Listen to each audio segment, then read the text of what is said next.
walk us through, the experience of a film that you shot in 25 days, a shoestring indie, 11 a prayer. Yeah. And then debuting it at Sundance, but also having, I guess, both the critical and commercial reception. Sure. So I had never done an independent film.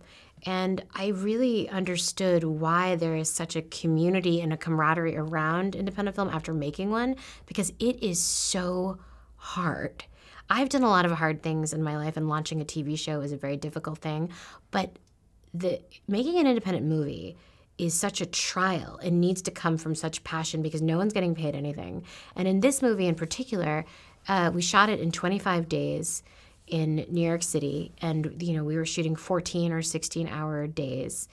And so there's that part, the shooting of it, and then there's editing, and then there's hoping you get into Sundance, and then once you get into Sundance, hoping you make a splash, because as you know, there's so many. I was also interested by the line, I think, that Emma's character has where she says, when you're depressed, the only thing that makes you feel good is making other people feel as bad as you do. Yeah.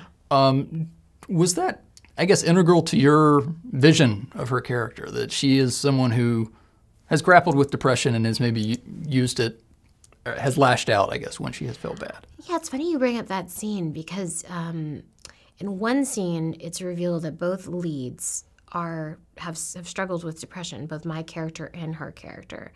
And she says, when you're depressed, that's later when she says that. And in an earlier scene, my character is watching her do stand-up about depression.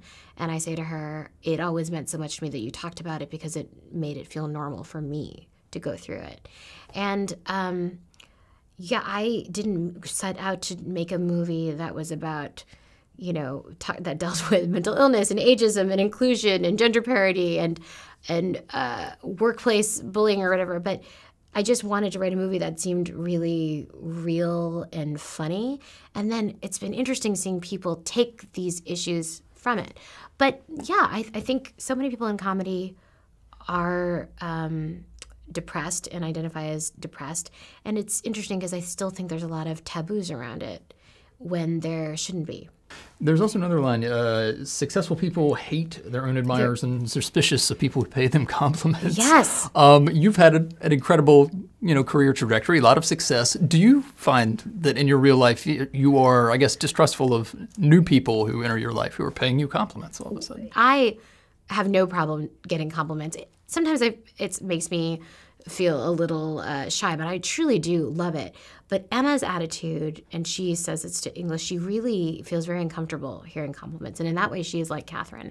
But I remember distinctly when I would do David Letterman's show, the producer would say to me, when you get out there, please don't say, oh, Dave, I'm such a fan. And I said, okay. And it's like, I was just thinking, for him to have to, and he explained the reason is that because Dave doesn't know what to do with that, and it makes him feel very uncomfortable to hear that you say you're such a fan. And it must have been happening so much that the producer had to tell every guest, don't tell him how much he means to you. And I thought that was really fascinating that David Letterman he did not want to hear it. And he had such an effect on so many people. So it's a really prevalent attitude amongst really successful people, is that they can't hear praise. Right. For whatever reason. I came to tell you this year is your last. What? Who are you? I'm a new writer. The new female writer. How would you describe Molly? Molly is... She said that I reminded her of a younger her. me. I mean, whoosh.